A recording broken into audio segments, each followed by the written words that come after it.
La mafia. Charles Lucky Luciano.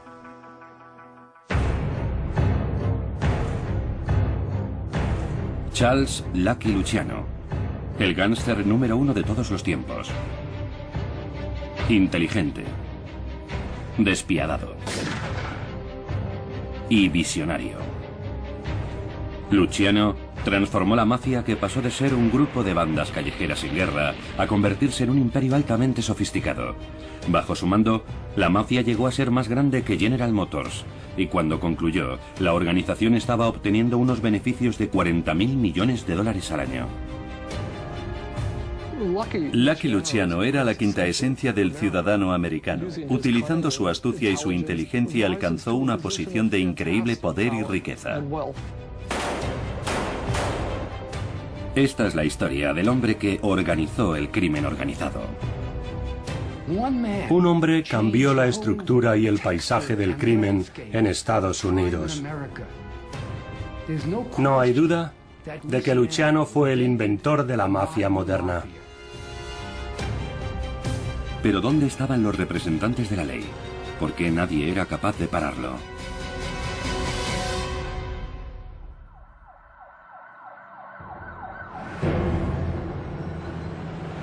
El 10 de septiembre de 1931, 4 sicarios llamaron a la puerta de las oficinas situadas encima de la estación Grand Central de la ciudad de Nueva York.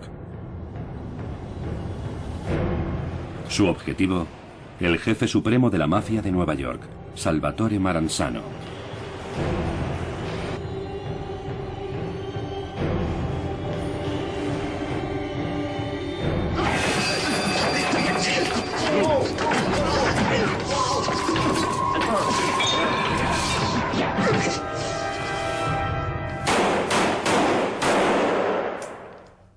Esta ejecución representó un momento crucial en la meteórica carrera del mayor gángster de la historia de Estados Unidos,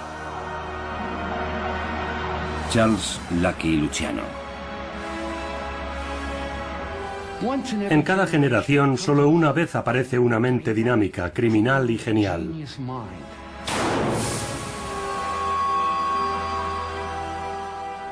Y la mafia americana tuvo la inmensa fortuna de tener a Lucky Luciano.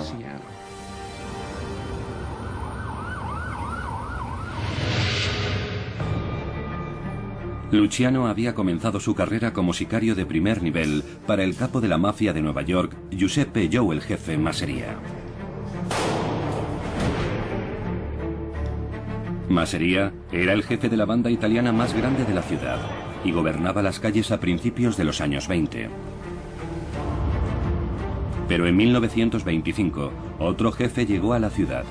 Su nombre, Salvatore Maranzano, del tristemente célebre pueblo mafioso Castellammare del Golfo, en Sicilia. Y estaba ansioso por hacerse con el control del imperio de Masseria. Cuando crecieron las tensiones entre ambos líderes, comenzaron los asesinatos. Las calles de Nueva York se tiñeron de rojo. En los bajos fondos lo llamaban la guerra de los castellamareses. Pero para un hombre, todo aquel caos era la oportunidad que estaba esperando. Luciano había estado siempre en contra de los baños de sangre, argumentando que los tiroteos y los cadáveres eran malos para el negocio y atraían demasiado la atención policial.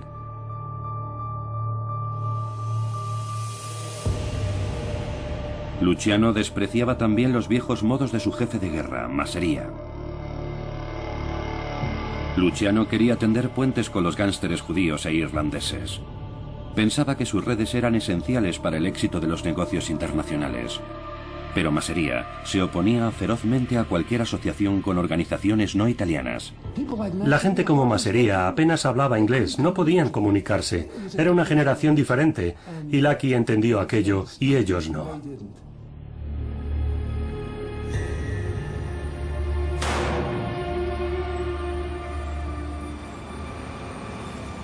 Tras 18 meses de lucha, sin un final a la vista, Maranzano le dijo a Luciano que si Masseria era eliminado, él no se vengaría con sus hombres.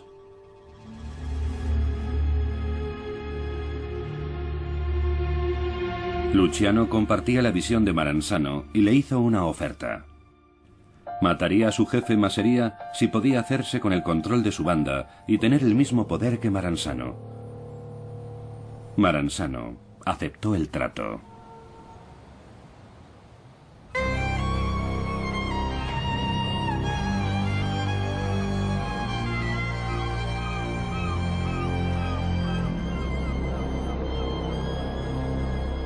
Luciano invitó a Masseria a un almuerzo de trabajo en uno de sus restaurantes predilectos, el Nova Villa Tamaro, en Coney Island, Nueva York.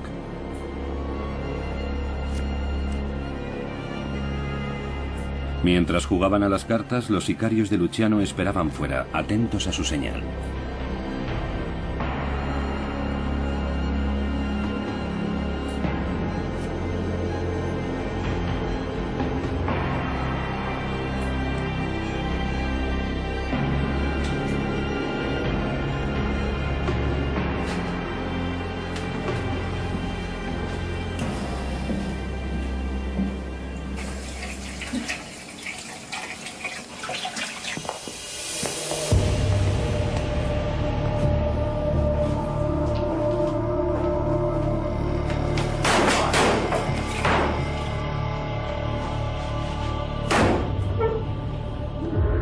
Con el asesinato de Masseria, Luciano indicó al mundo de Lampa que la guerra de los castelamareses había terminado.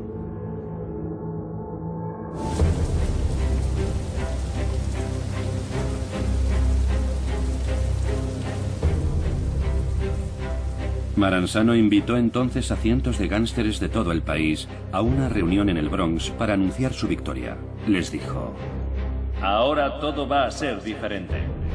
Y les explicó su gran plan. Las bandas de Nueva York se organizarán en 5 familias para controlar los barrios del Bronx, Brooklyn, Manhattan, Queens y Staten Island. Cada familia estaría dirigida por un jefe con un subjefe, y por debajo de ellos habría tenientes y soldados, y por encima de todos estaría el propio Maranzano. Cualquiera que estuviera en desacuerdo sería asesinado.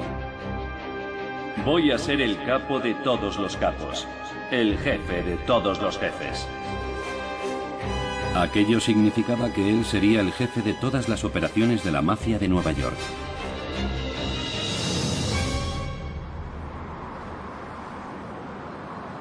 Su discurso enfureció a Luciano. Maranzano había incumplido su promesa de igualdad, y ahora Lucky Luciano estaba decidido a devolver el golpe.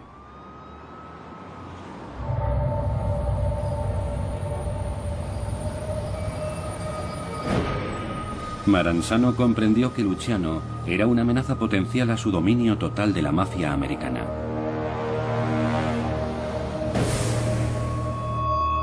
Maranzano contrató al famoso asesino irlandés Vincent Perro Loco Cole para deshacerse de Luciano. Cole era un solitario asesino a sueldo de fuera de la ciudad y sería perfecto para el trabajo. Pero Luciano se enteró de los detalles del plan. Maranzano le citaría en su despacho para una reunión de negocios y Perro Loco Cole estaría allí para matarlo.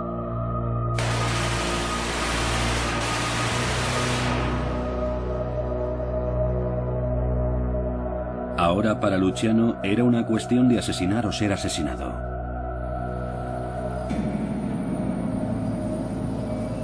El problema era cómo matar a Maranzano. Estaba extremadamente bien protegido. Nunca se movía sin guardaespaldas y siempre viajaba en un coche blindado. Agentes fiscales y contables de impuestos eran visitantes frecuentes en las oficinas de Maranzano. Y Luciano comprendió que aquel era su medio de acceso. El día que Luciano tuviera su reunión con Maranzano, enviaría a sus sicarios en su lugar, todos ellos haciéndose pasar por recaudadores fiscales. Como toque adicional, serían judíos, pues sabía que Maranzano los despreciaba.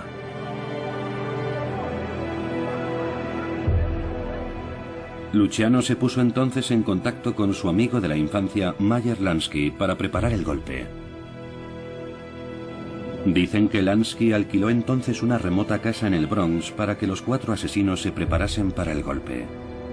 Se les prohibió abandonar la casa y les facilitaron todas las provisiones que necesitaban, incluidas mujeres. Durante los meses de verano de 1931, Lansky les enseñó a hablar, a caminar y a actuar como recaudadores fiscales.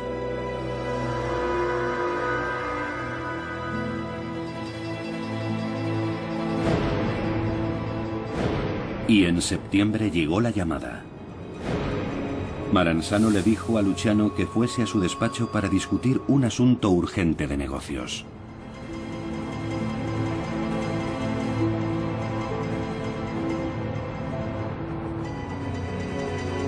El 10 de septiembre de 1931, Luciano envió a los 4 sicarios a las oficinas de Maranzano, situadas encima de la estación Grand Central en Nueva York.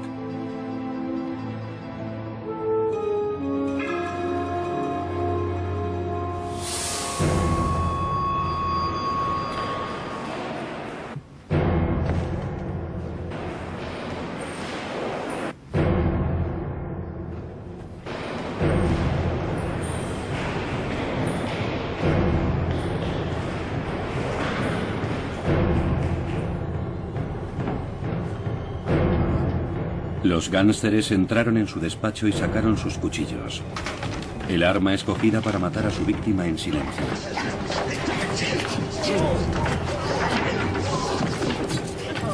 Pero Maranzano no iba a caer sin pelear. Sufrió múltiples heridas de cuchillo en el cuerpo. Tenía la garganta degollada, pero seguía con vida. Los asesinos se vieron obligados a hacerlo de la forma ruidosa.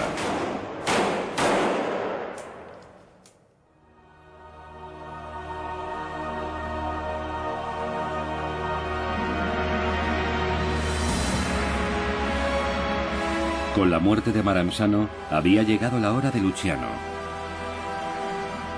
Por fin Luciano llevaría a cabo su visión: extenderse a través de Estados Unidos y organizar el crimen organizado. Una de las primeras personas a las que acudió era alguien a quien conocía desde que eran niños de la calle.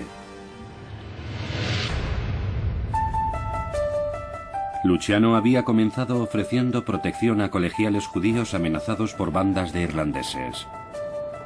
Un día, se enfrentó a un niño mientras se dirigía a su casa.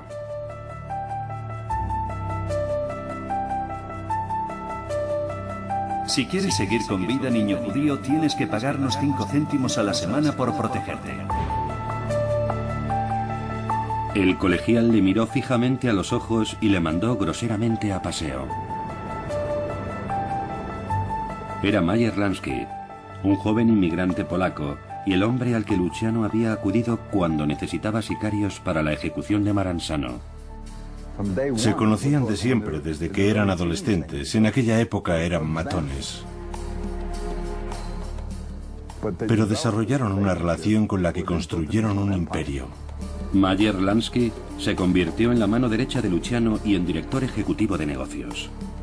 Era duro, brillante con los números y algo inusual para tratarse de un gángster, honesto. La relación entre Lucky Luciano y Meyer Lansky es la relación más importante del crimen organizado en los Estados Unidos. Crucialmente, Lansky era capaz de realizar complejos cálculos mentales sin necesidad de escribir nada en papel.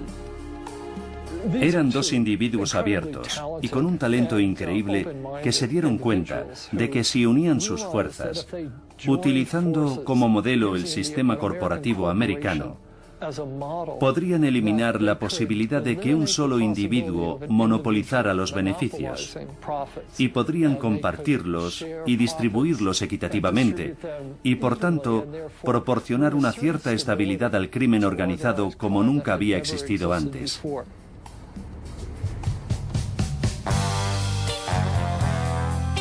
Y había otro gángster judío que haría pensar a lo grande a Luciano: Arnold Rothstein. Conocido en Broadway como el Cerebro, el gran patrocinador y el intermediario, Rothstein Era un hombre de negocios de Nueva York increíblemente rico. Había cosas que Rothstein estaba haciendo que nadie más hacía, y Luciano vio las posibilidades. Rothstein era capaz de perpetrar fraudes que nadie podía siquiera soñar. Arnold Rothstein era famoso por ser el hombre que había amañado las series mundiales de 1919. Se trata de un ejemplo paradigmático de fraude. Coges una actividad normal como el deporte del béisbol, corrompes a los jugadores y puedes jugar sobre seguro en una apuesta. Rothstein le instruyó sobre la forma de ganar mucho dinero, no solo a nivel depredador con la delincuencia callejera, sino que había cosas más grandes. Se podían amañar cosas. Y por supuesto, a Luciano le esperaban muy pronto grandes cosas. En 1919, el gobierno de los Estados Unidos hizo algo increíble. Prohibió el alcohol por considerar que estaba conduciendo a la destrucción moral del país. El veto se conoció como la prohibición. Y con América deseosa de beber, aquello fue un regalo para las bandas del crimen organizado, especialmente en las ciudades más sedientas como Nueva York. Vieron una auténtica mina de oro en la prohibición. Y lo que ocurrió fue que algunos mafiosos, como Luciano, tuvieron que convertirse en ejecutivos, porque ahora tenían que dirigir organizaciones que o bien importaban alcohol o lo fabricaban, y había que distribuirlo. Así que en ese sentido tenían que dirigir una auténtica organización. Ya no se trataba de salir a la calle a robar a alguien, ahora tenían que ser inteligentes, porque ya no estaban manejando miles de dólares, sino millones. Resultó que aquella gente que realmente eran delincuentes inexpertos y anticuados pasaron a ser ejecutivos criminales de negocios de la noche a la mañana. Luciano, Lansky y Rothstein aprendieron rápido y pronto se hicieron muy ricos.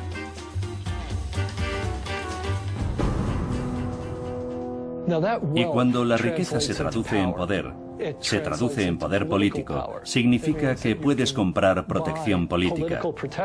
Significa que puedes comprar protección policial, porque el alcohol es algo que todo el mundo quiere consumir. Así que están dispuestos a actuar en connivencia con gánsteres.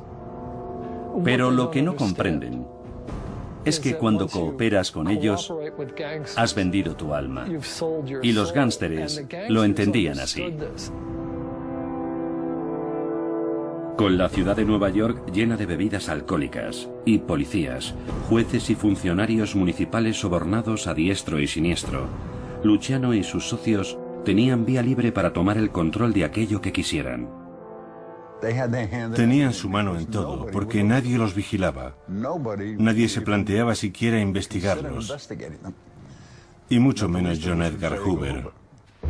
No hay ningún misterio en el funcionamiento de la Oficina Federal de Investigación. Un agente especial debe ser un buen tirador y tener la valentía de disparar contra el más vil de los enemigos públicos. El director Hoover supervisando prácticas de campo. John Edgar Hoover era el jefe del FBI y estaba ansioso por labrarse un nombre. La Oficina Federal de Investigación, el cuerpo de seguridad más importante y el único cuerpo de seguridad nacional que podía realmente luchar contra la mafia, no hicieron nada. Hoover había lanzado su guerra contra el crimen a principios de los años 30. Persiguió a ladrones de bancos, secuestradores y asesinos que estaban aterrorizando el Medio Oeste y escandalizando al país.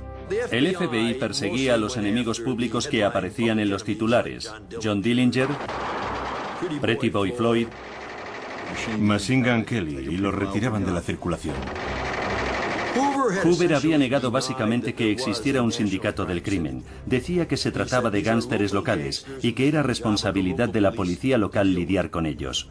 No quiso tener nada que ver con esa gente porque estaba bien conectada políticamente.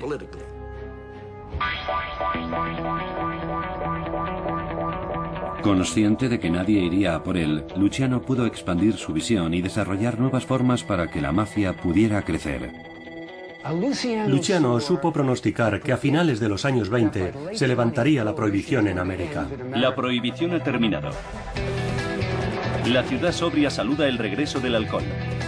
Si la mafia quería tener éxito, Luciano debía evitar que volvieran a estallar guerras internas en la organización. Fue terrible para el negocio y además situó el foco de atención sobre ellos. Por eso yo digo que él era una especie de Bill Gates o Warren Buffett y tenía que idear un modelo de negocio diferente. Con tal fin, a finales de 1931, Luciano reunió en una conferencia nacional en Chicago a los jefes de 20 facciones mafiosas de todo el país, incluidos gánsteres como Al Capone. Luciano hizo entonces algo extraordinario. Propuso una estructura de negocio totalmente nueva para el crimen organizado. Él expuso las reglas. Así es como vamos a operar. Era un concepto que nunca había existido. Creó una estructura nueva, un sistema completamente nuevo para que los criminales pudieran operar en América, criminales organizados. Lo que hizo fue convertir a las bandas callejeras predadoras, que estaban librando muchas guerras internas y externas entre sí, en una organización pulpo, que era totalmente diferente a todo lo que había existido hasta entonces. Y era tan perfecta que las autoridades policiales estadounidenses tardaron casi 60 años en poder lidiar con ella. Luciano tomó bajo su mando a las 5 familias neoyorquinas de Maranzano, pero a cada familia le añadió un consigliere, un hábil consejero y asesor, cuya misión era asegurarse de que los problemas entre familias se resolvieran sin necesidad de recurrir a la violencia. Luciano desveló entonces su innovación más sorprendente, sin precedentes en la mafia siciliana o entre los gánsteres americanos.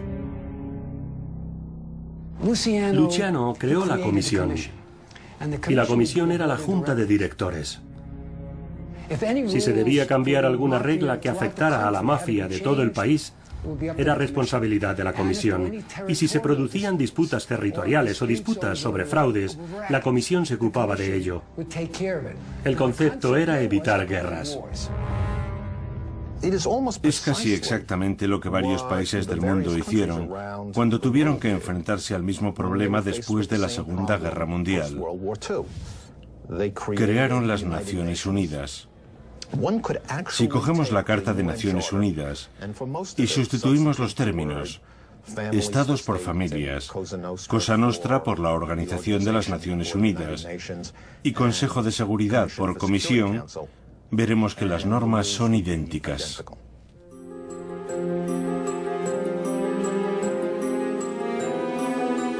Como prueba de sus buenas intenciones, Luciano introdujo otro cambio sorprendente. Él sería uno más entre iguales. No habría jefe de todos los jefes. En su lugar, Luciano introdujo una forma más democrática de liderazgo.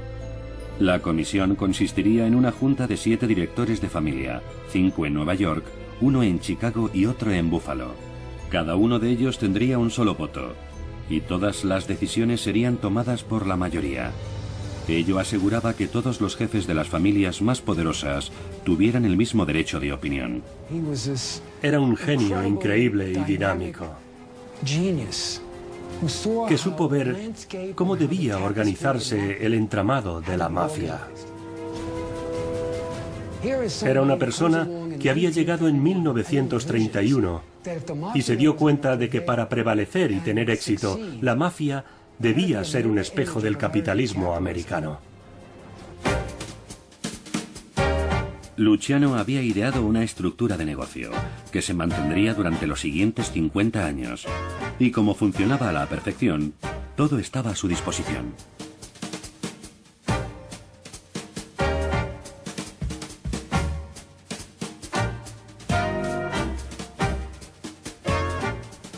La comisión era el segundo gobierno de este país. Sí, lo era.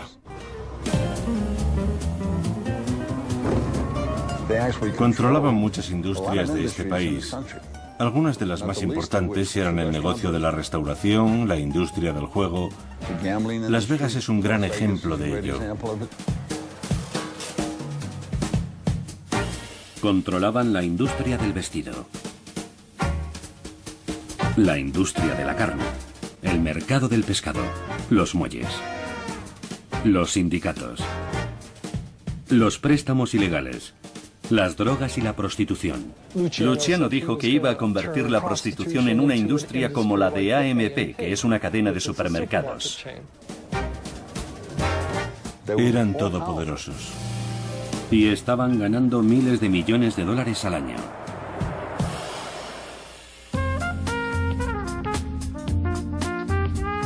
Y lo que era bueno para la mafia, era también bueno para Luciano.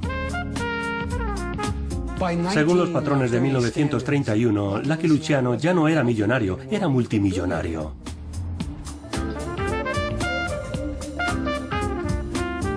Luciano alquiló una suite en uno de los hoteles más lujosos del mundo, el Waldorf Astoria, y se registró bajo el nombre de Charles Ross, para protegerse de sus rivales.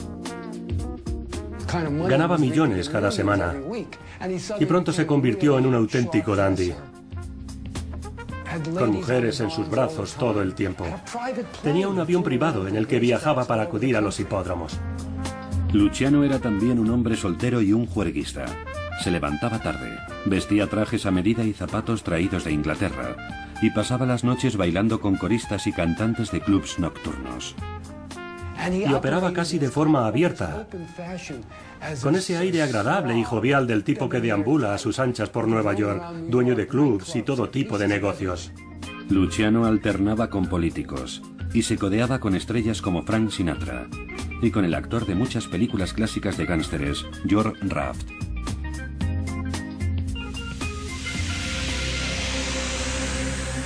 Oficina Federal de Investigación. El elevado tren de vida de Luciano estaba despertando la atención en otros ámbitos. División de Identificación.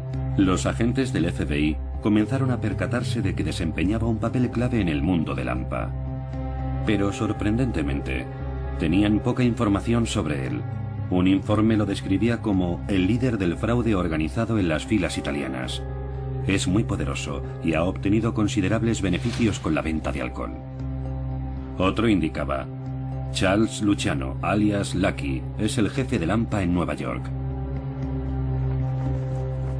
Y un memorándum del FBI señalaba a Luciano como conspirador en el contrabando de drogas desde Europa a los Estados Unidos. También tenían en sus manos informes policiales locales que demostraban que Luciano había sido detenido 35 veces por delitos que iban desde infracciones de tráfico hasta atraco a mano armada. Sin embargo, pese a todas estas evidencias, el FBI decidió seguir ignorándole.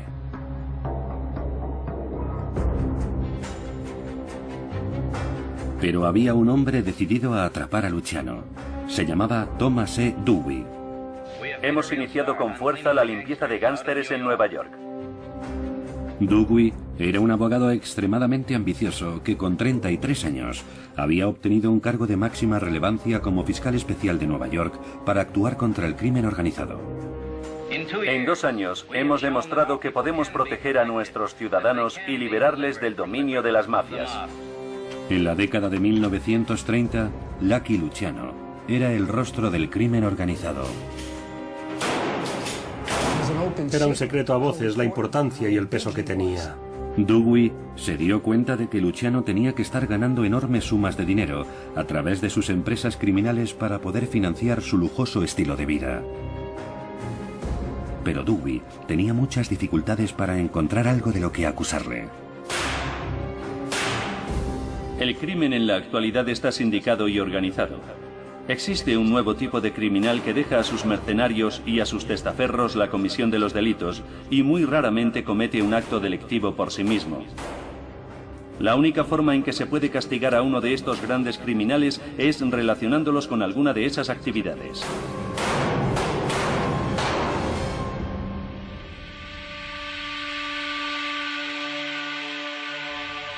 Dewey tenía muchas dificultades en encontrar algo de lo que acusarle. Luciano era muy prudente en cada uno de los pasos que daba.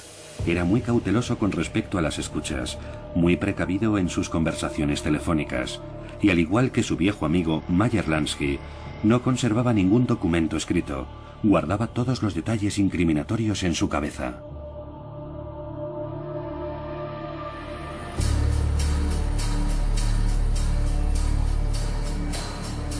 Entonces, de forma inesperada, Dewey tropezó con una pista que podía implicar a Luciano en una red de prostitución.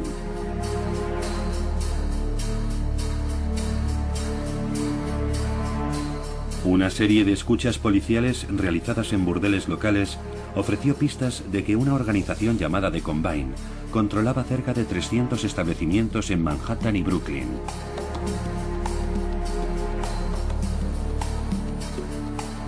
Descubrieron que un importante lugarteniente de Luciano llamado David Little David Betillo estaba supervisando las operaciones.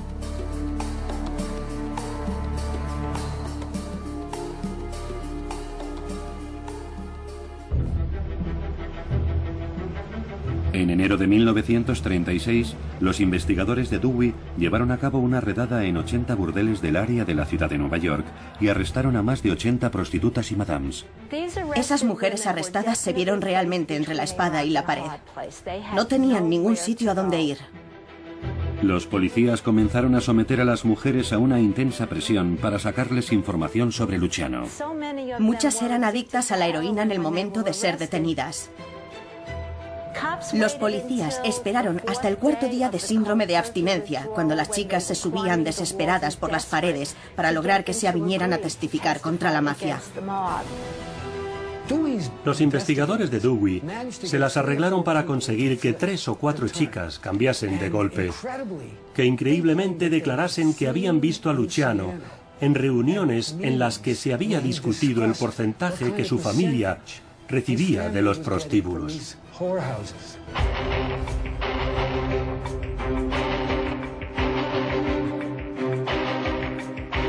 Antes incluso de que diese comienzo el proceso, los periódicos ya habían condenado a Luciano.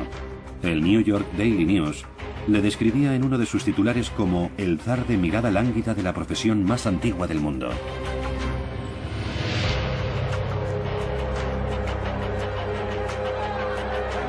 El juicio comenzó el 12 de mayo de 1935. Dewey fue muy contundente en su exposición inicial. Comprobaremos que Luciano no colocaba personalmente a ninguna de las chicas en las casas, ni obtenía dinero directamente de ellas. Él estableció su cuartel general en una habitación del hotel Waldorf Astoria y era el jefe. Demostraremos que la función de Luciano era dictar las órdenes. El resto de los acusados eran sus sirvientes. Dewey presentó a 68 testigos, en su mayoría prostitutas, chulos y madames, a quienes se les había prometido sentencias más leves, la inmunidad o la libertad condicional a cambio de colaborar con la acusación. La estrategia principal de Dewey era pintar a las prostitutas como víctimas desesperadas de la depresión, explotadas y aterrorizadas por los despiadados lugartenientes de la organización The Combine. La madame que había sido golpeada en la cabeza con una barra de plomo, por ejemplo, subió al estrado de los testigos para declarar que había sangre por todas partes, cuando fue atacada por los mismos hombres que se sentaban en el banquillo de los acusados. Uno de los testigos clave era una madame muy conocida llamada Cocky Flo. El testimonio de Cocky Flo fue una copia de la declaración que hicieron todas las mujeres en el estrado de los testigos. Todo era de oídas. Había oído que Luciano iba a unir todos los prostíbulos como si se tratara de una cadena de supermercados. Había oído esto y había oído lo de más allá. La idea de que Luciano pudiese comentar en presencia de una prostituta o incluso de una madame asuntos mundanos acerca de sus negocios no dio resultado. Parecía un montaje. Hicieron que los testigos exagerasen o inventasen sus testimonios. En esta fase del juicio, con la sombra de la duda cerniéndose sobre las pruebas, todo parecía rodar a favor de Luciano. Pero entonces, Luciano cometió un grave error. En contra del consejo de su abogado, insistió en subir al estrado de los testigos para negar todos los cargos. La estrategia de Dewey, mientras interrogaba a Lucky Luciano, mientras Luciano declaraba bajo juramento en el estrado de los testigos, fue muy brillante. Consiguió sacar a relucir su faceta de personaje de Lampa, la faceta que resultaba menos agradable al público, la que no tenía nada de dulce ni de sofisticado de cara a los demás.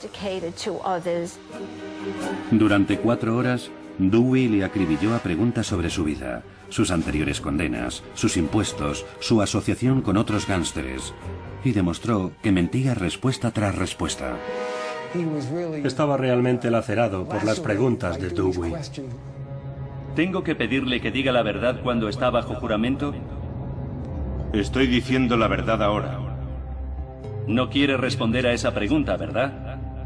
No digo que haya dicho la verdad todo el tiempo, pero ahora digo la verdad. El demoledor ataque de Dewey hundió a Luciano, que se mostró como un pobre diablo nervioso y sudoroso. En lugar de un honesto hombre de negocios, pasó a ser un evasor de impuestos. No ha pagado aún ni un solo centavo al gobierno estatal, ¿no es así? Así es.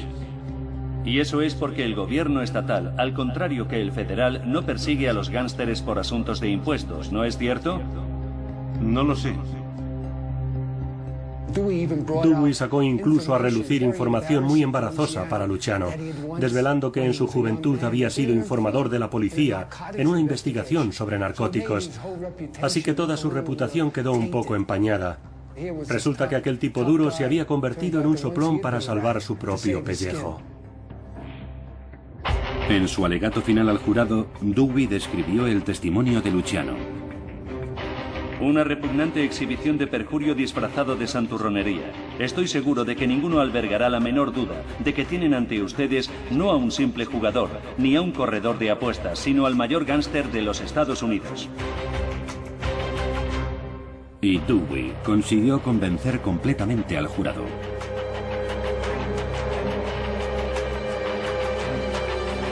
Luciano fue condenado por 62 cargos de prostitución forzada. Luciano culpable. El juez McCook pronunció la sentencia. Dado que no existe ninguna excusa para su conducta, ni para su rehabilitación, con el fin de administrar una sentencia adecuada, por la presente le condeno a una pena de 30 a 50 años de prisión. La sentencia probablemente no se ajustaba al delito cometido, pero fue un instrumento por parte de Dewey y la Fiscalía para intentar librar a Nueva York de los elementos más amenazadores del crimen organizado. Dewey se convirtió en un héroe de la lucha contra el crimen y fue el comienzo de su meteórica carrera. Fue elegido gobernador de Nueva York en 1942 y se presentó como candidato a la presidencia en 2 ocasiones. Una vez que rompamos la relación entre políticos y criminales, la actividad fraudulenta se verá abocada a un pronto final. En sus memorias del caso, Luciano escribió: Todavía me siento enfurecido por sus patrañas. Ese pequeño miserable con bigote tiene el descaro de reconocer que tenía todo tipo de cargos contra mí, menos los que utilizó para acusarme. Sabía que yo no tenía nada que ver con la prostitución, pero Dewey era un estafador desde el punto de vista legal y utilizó una sarta de mentiras para apuñalarme por la espalda.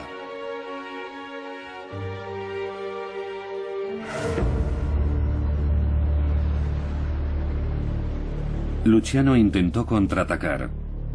Presentó una apelación contra su sentencia y ordenó reunir a todas las prostitutas que habían testificado contra él para que declarasen que habían mentido al tribunal. Las chicas se reunieron con los mafiosos, en plan todo queda perdonado, y casi inmediatamente se reengancharon a la heroína. Una vez reenganchadas, les hicieron cruzar el país hasta unos despachos de California para firmar unas declaraciones en las que se desdecían de sus anteriores testimonios, afirmando que no habían querido eso y que habían dicho un montón de mentiras. Pero a pesar de sus esfuerzos, la apelación de Luciano se desestimó.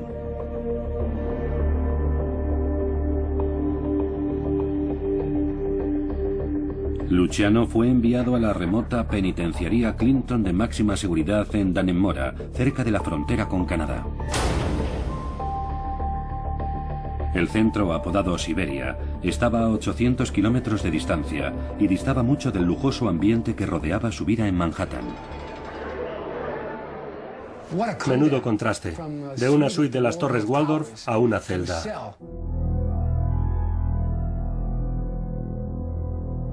Cuando me dijeron que me enviaban a Dannemora, no sabía si lo soportaría. Pasaba de una suite en el Waldorf a una cloaca. Y lo peor es que no teníamos ningún contacto, y eso quería decir que me esperaban tiempos duros. Estaba dispuesto a pagar una fianza de $1 millón, y así lo comuniqué en cuanto supe que me llevaban a Dannemora. Pero ahora me tenían y no iban a soltarme. Sin embargo, los que pensaban que Luciano estaba acabado se equivocaron. Su inteligencia visionaria, al crear la comisión, quedó patente.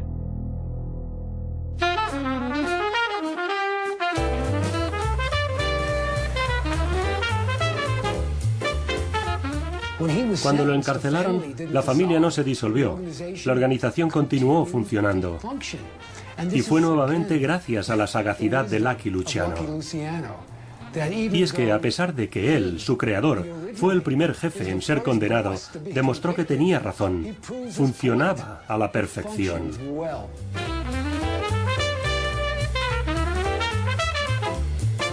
Aunque Luciano siguió siendo el jefe, Frank Costello, una figura muy conocida y respetada en el mundo del AMPA, asumió la gestión cotidiana de su imperio. Costello siguió recaudando millones de dólares y aumentando la fortuna de la familia, mientras su jefe planeaba su siguiente jugada. Y Luciano no tuvo que aguardar mucho tiempo.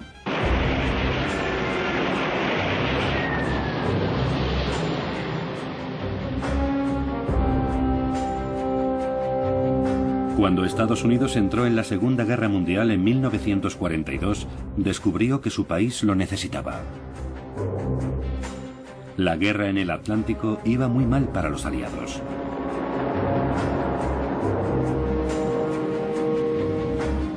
Y el gobierno de los Estados Unidos temía que sus cruciales muelles de la costa este estuviesen seriamente amenazados.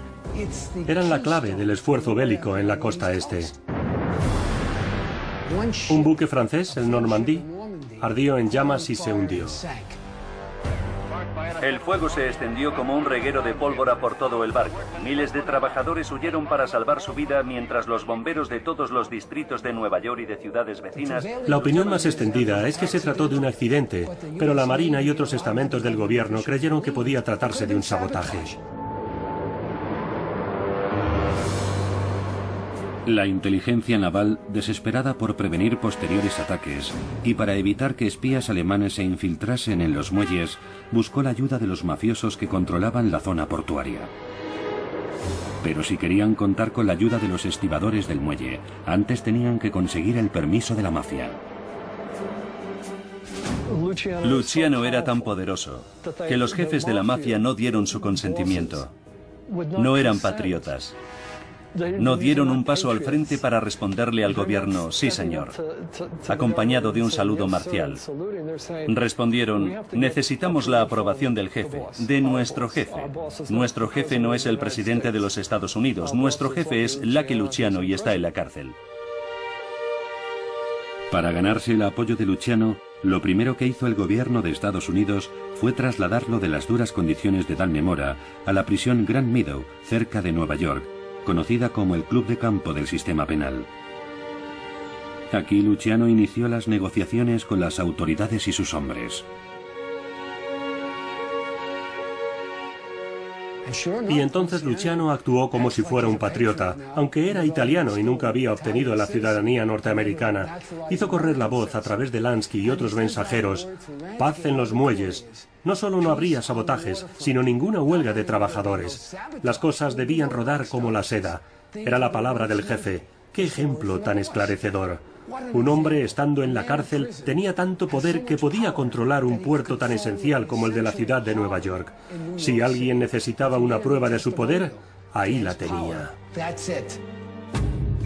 Luciano pidió entonces el indulto. Había cumplido su parte del trato y ahora quería la libertad. Y adivine quién era el gobernador de Nueva York en aquel momento. No era otro que Thomas E. Dewey. Por una ironía del destino, Dewey, el hombre que había conseguido que le condenaran a una pena de 30 a 50 años de cárcel, concedió a Luciano la clemencia ejecutiva en 1946, con la condición de que se le deportara a Italia y nunca se le permitiese regresar a Estados Unidos. El resentimiento de Dewey era evidente. Desde la entrada de los Estados Unidos en la guerra, las Fuerzas Armadas buscaron la ayuda de Luciano con el fin de inducir a otros a proporcionar información respecto a posibles ataques enemigos. Parece ser que colaboró en ese sentido, aunque el valor real de la información obtenida no está del todo claro.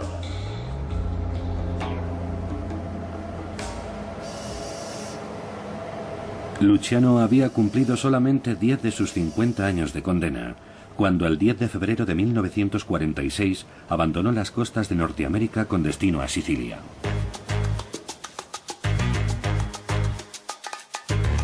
Sin embargo, al cabo de pocos meses, Luciano viajaba de Italia a Cuba y estaba de vuelta en los negocios.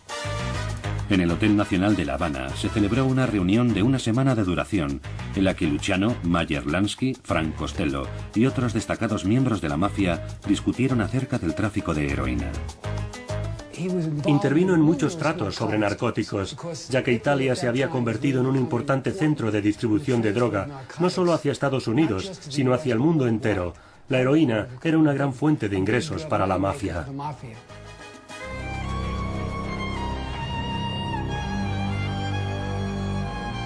En 1957, en Palermo, Sicilia, se supo que Luciano había participado en reuniones con más de 30 líderes de la mafia norteamericana y siciliana para crear la mayor red de exportación mundial de heroína.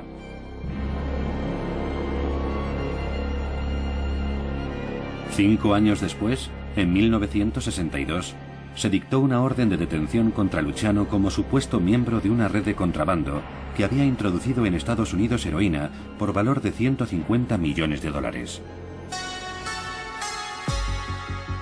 Pero antes de que las autoridades pudieran arrestarlo, Luciano murió de un ataque al corazón en Italia. Tenía 65 años. Era un hombre que podía exigir respeto. Luciano era la personificación del poder.